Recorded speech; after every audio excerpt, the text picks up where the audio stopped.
अच्छा, कप्तान कौन है? कप्तान मोदी है। उसकी से आएगा नहीं, कप्तान है मोदी जी कप्तान है। आएंगे कैसे ना, उनको शर्मिंदगी इस बात की कि हमने उन्हीं के खिलाफ वकील खड़े करे, उन्हीं के खिलाफ केस लड़ा। अब वो जाए तो किस मुंह से जाए? सत्य छुपाया गया है। छुपाया गया। किसने छुपाया? जो भी छुपाया है, आज तक निकल के आ रहा है तो उनको तकलीफ है। 80 रुपए रिफाइंड बिक गया, वही रिफाइंड नहीं, एक सेकंड, उस वही रिफाइंड 80 रुपए बिक गया। 1100 रुपए में सिलेंडर आ गया, फिर 900 रुपए में बिक गया। सफेद इलायची 2500 रुपए में बिक गई, फिर 2000 रुपए में आ गई। मखाना 900 रुपए में पहुंच गया, फिर 500 रुपए में आ गया। ये सट्टा बाजारी क्यों हो रही है? कुछ लोग ये कह रहे हैं मंदिरों से रोजगार नहीं मिलता। जो सेवा जो कर रहा है वो सेवा तो अपनी जगह पे करेगा करेगा।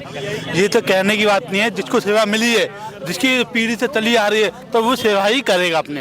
वो जो लोगों की इच्छा है वो क्या दे रहा है, 10 रुपए से रहा है, 20 चढ़ा है, 200 चढ़ा है, 51 चढ़ा है, 5000 चढ़ा है।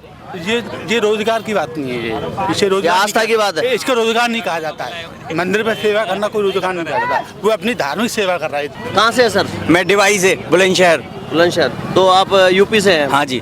और मेरा सवाल आपसे ये है कि जो राम मंदिर बन रहा है अभी, जी, हाल ही के अंदर जो राम मंदिर का इनॉग्रेशन हो रहा है, उसको लेकर लोगों के अंदर काफी बस बना हुआ है, बहुत बड़ा बस बना हुआ है जी। तो कितनी पॉजिटिविटी देख रहे हैं इस चीज को? पूरी पॉजिटिविटी है और सबको काम मिलेगा। ऐसा नहीं है कि खाली ब्राह्मणों को ही काम मिलेगा या खाली पंडितों के लिए ही मंदिर बनना है। वो मूर्ख लोग हैं बिल्कुल। ये जितने ट्री चलाने वाले हैं ये ब्राह्मण हैं क्या? इनको रोजगार नहीं मिल रहा? ये चाय बेच रहे हैं यहाँ पे, इनको रोजगार नहीं मिल रहा? आप बताइए किसको रोजगार नहीं मिल रहा? फूल बेचने वाले को रोजगार नहीं मिल रहा, चाय बेचने वाले को। अब जो काम करना ही नहीं चाहता है बिल्कुल ही, उसको कहाँ से रोजगार मिलेगा? हाथ पैर चलाओगे जब तो रोजगार मिलेगा। हाथ पैर चलाओ। और क्या को रोजगार कहते हैं? इसी को रोजगार कहते हैं। बिल्कुल, इसी के अलावा किसी रोजगार नहीं कहते। रोजगार का मतलब है क्या? जहाँ पैसा आमदनी हो रही है वही रोजगार है। अब जरूरी थोड़ी किसी की नौकरी करके रोजगार मिलेगा कि मैं किसी की नौकरी करूंगा तभी रोजगार है। मेरा अपना कमाई कर रहा हूँ, ये रोजगार है। वो विपक्ष ये कह रहा है कि साहब जो है राम मंदिर का जो श्रेय है वो मोदी जी ले रहे हैं। हाँ, तो क्यों नहीं लेंगे? क्योंकि मोदी जी लेंगे तो कौन लेंगे? तो उनके राजा बनना तो वो श्रेय ले रहे हैं, उनके राजा बनता तो वो श्रेय लेते। जिसके राजा बनेगा वही श्रेय। एक ही श्रेय, जिसका श्रेय किसका रहेगा? सरकार। अच्छा, कप्तान कौन है? कप्तान मोदी है। उसकी श्रेय आएगा नहीं, कप्तान है मोदी जी कप्तान है और उनका श्रेय रहेगा। अच्छा, उप कप्तान कौन है? और देखो सबसे अच्छी बात, राम मंदिर बनना है उसकी बात अलग है, मगर आप जो देखो रोजगार विकास कितना हो रहा है उस चीज के से। पूरा अयोध्या आज डेवलप में देश के हित का ही काम हो रहा है ना, कोई बुरा काम तो नहीं हो रहा। कहीं बुरा काम नहीं हो रहा तो फिर क्यों अपन ऑब्जेक्शन उठाए इस चीज में? क्या करना है? आओ आगे आओ, आप बताओ। हाँ बताइए क्या करना है? राम राज्य श्री राम, हिंदू राज घोषित करो, घोषित करो।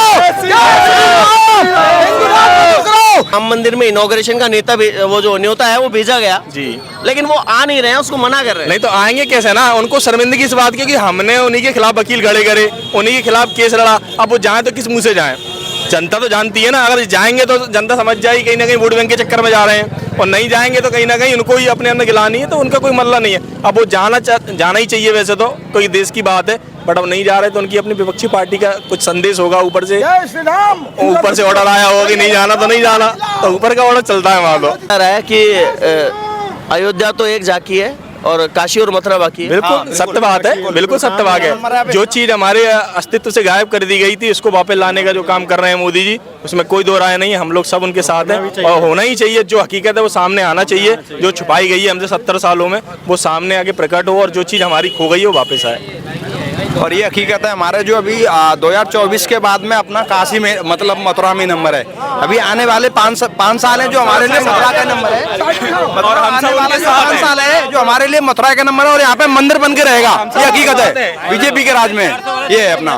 तो जैसे कोर्ट के अंदर जो मैटर है अभी चल रहा है, तो आपको क्या लगता है जैसे अयोध्या का सॉल्यूशन हुआ कुछ वैसा ही सॉल्यूशन है? बिल्कुल बिल्कुल होगा, बिल्कुल सत्य है, सत्य हकीकत है। जो चीजें गलत बनाई गई वो सबको दिख रही है, और आने वाला समय वो जो सत्य है सामने निकल के आएगा। हम कोई किसी के खिलाफ नहीं है, कोई लड़ाई नहीं है। जो है कानूनी लड़ाई है, कानून में हम जीत के आए हैं, पहले भी जीते हैं, आज भी जीतेंगे। थोड़ी ना जा सकता है सत्य मिटाएगा थोड़ी जाएगा। सत्य मिटाया नहीं जा सकता, सत्य को छुपाया जा सकता है। बस कुछ दिनों तक छुपा रहे। सत्य छुपाया गया है। छुपाया गया। किसने छुपाया? जो भी छुपाया है, आज तक निकल के आ रहा है तो उनको तकलीफ है। सबको पता अभी तकलीफ हो रही है जब सत्य निकल के आ रहा है। अच्छा एक बात बताइए, अभी हाल के समय के अंदर जो है हिंदू राष्ट्र की बातें खूब उठ के आई है, क्या सोचती है जनता इसके? नहीं, जरूरी है। क्यों? क्योंकि पूरे विश्व में 58 देश मुस्लिम कंट्री हैं। अगर एक हिंदू राष्ट्र है हमारे देश में, अगर हम हिंदू तो हैं, तो हमारे पास कहीं तो जगह हो जिसे हम कह सके कि जी हमारा देश है। अब इसको भी लोकतांत्रिक देश, हम काम तो लोकतांत्रिक ही कर रहे हैं, कानून के अंडर में ही कर रहे हैं, बट अगर हम कहने लायक हैं कि हम हिंदू राष्ट्र में हैं, तो क्या बुराई है? हम किसी को भगा नहीं रहे, हम किसी को वो नहीं कर रहे, सब हमारे साथ ही रहेंगे, साथ में ही जीवन यापन करेंगे। बट कहने को हमारा हिंदू राष्ट्र होना ही चाहिए, ये कहने के लिए हमारे पास होना, क्योंकि हमारा पहले से था, उसको गायब कर दिया गया, तो अब तो वापस आएगा ही आएगा, आज नहीं तो कल आएगा डेफिनेटली। तो आपको लग रहा है कि जो विरासत नीचे दबी हुई वो धरती फाड़ के बाहर आएगी? धरती फाड़ के नहीं, आ रही है। आपका शुभ नाम जी? हरीश कुमार, बरेली, उत्तर प्रदेश। महंगाई के ऊपर गवर्नमेंट कंट्रोल क्यों नहीं कर पा रही है आज तक कोई भी चीज? महंगाई क्या नहीं सर, रुकिए, महंगाई के ऊपर इनको शायद नॉलेज नहीं है। महंगाई नहीं है, आमदनी जब हम देश के विकसित होता है तो देश में पूरे विश्व में महंगाई बढ़ रही है। आप क्या कभी ध्यान तो देते नहीं, क्योंकि आपने शायद उस लेवल पर पढ़ाई नहीं करी है। पूरे विश्व में आप महंगाई अनुमान लगाओगे तो भारत में इनकी बात को मैं काट रहा हूँ थोड़ा सा। इंटरनेशनल मॉनेटरी फंड है, विश्व बैंक, उसके अनुसार भारत के अंदर पूरे विश्व के अंदर सबसे कम इन्फ्लेमेटरी रेट यानी जो महंगाई दर है वो सबसे कम है भारत के अंदर। आप सोच के देखिए, अमेरिका के अंदर, अमेरिका अभी 180 रुपए रिफाइंड बिक गया, वही रिफाइंड नहीं, एक सेकंड, उस वही रिफाइंड 80 रुपए बिक गया, 1100 रुपए में सिलेंडर आ गया, फिर 900 रुपए में बिक गया, सफेद इलायची 2500 रुपए में बिक गई, फिर 2000 रुपए में आ गई, मखाना 900 रुपए में पहुंच गया, फिर 500 रुपए में आ गया। ये सट्टा बाजारी क्यों हो रही है? व्यापारी बातें मत करो, अपने स्वार्थ की बातें मत करो। बाबूजी एक आंसर दूं मैं आपको, हम तो खा लेंगे। सर एक छोटा सा आंसर। जो 100 रुपए 80 रुपए कमा रहा है वो क्या करेगा? एक आंसर। गरीब आदमी। अरे सर कैसी बातें कर रहा है? कौन से गरीब मर रहा है बताओ? रिक्शा चला के चलो ना मेरे में। अरे भाई साहब, गरीब तो पहले तो सरकार कांग्रेस आपको दे देगी। कांग्रेस की नहीं, आपने क्या सोच लिया? और बीजेपी की नहीं। सबसे बड़ी बात यह है कि जब तक आप कमाओगे नहीं, जब तक सर बैठे बैठे ऐसे हम बात नहीं कर सकते, ऐसे हम बात नहीं कर सकते। सुनिए, जब तक हम एक व्यक्ति बोलिए, अपनी आराम से बात रखिए। हम भी हैं, बीजेपी के हैं, कोई ऐसी वो नहीं है, लेकिन एक क्वेश्चन तो आदमी किससे पूछेगा? हाँ बिल्कुल, आपका ये क्वेश्चन है जो बाबूजी ने कहा कि जो है महंगाई बढ़ी है। कोई बहुत से लोग ऐसे हैं जो 100-200 भी कमा रहे हैं, कोई 500 भी कमा रहा है।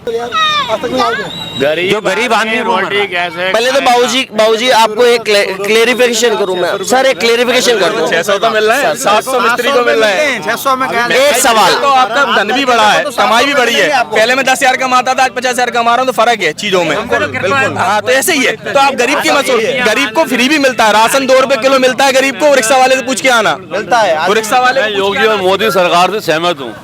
जो योगी और मोदी ने करा आज तक ना किसी ने करा, ना आज तक कोई करेगा।